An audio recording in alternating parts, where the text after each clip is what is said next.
The city of Melbourne was a fascinating place in the 1800s, and indeed it still is. Today it has a population of more than 5 million. Because of this, a new railway line has been built and is being built under the city to carry the large number of passengers. And Uncle Nubby had the privilege a few years ago to go and explore some of the diggings, some of the archaeological diggings. And the location was just behind the Jackson and Young pub.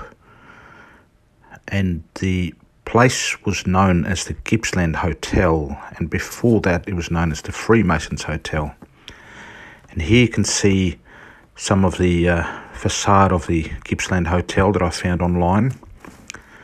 And you can see some of the bluestone rocks that are prevalent in this part of the world. The bluestone is a basalt which has come about from all the volcanic activity in the past.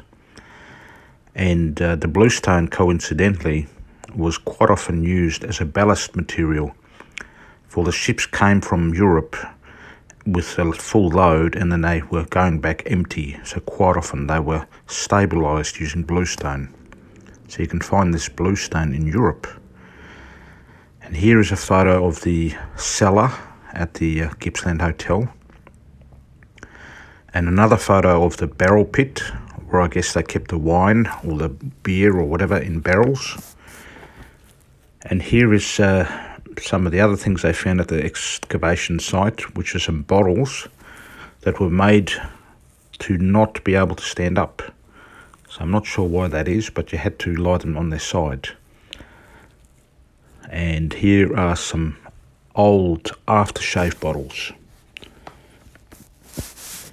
And I'm not sure what this is, but it was very, very pretty. I was able to hold it.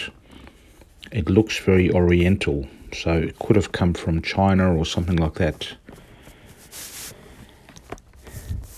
There's a story of a lady who must have lost an earring, and the earring was made out of a valuable material called jet.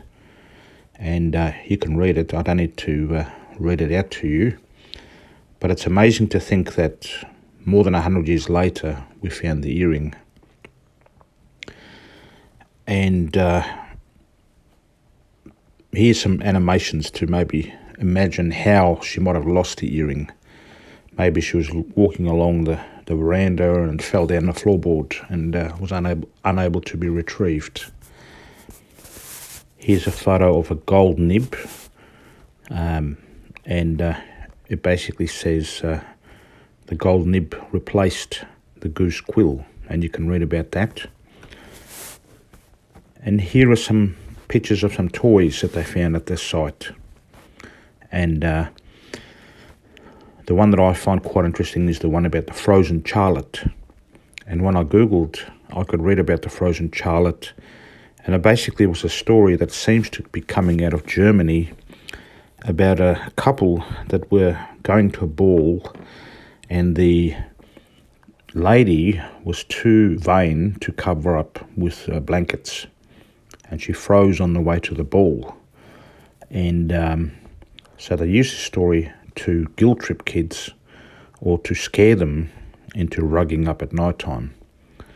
And so they made this frozen charlotte doll, and this is one of the things they found at the site, as well as a lot of crockery and pottery and things like this, fragments.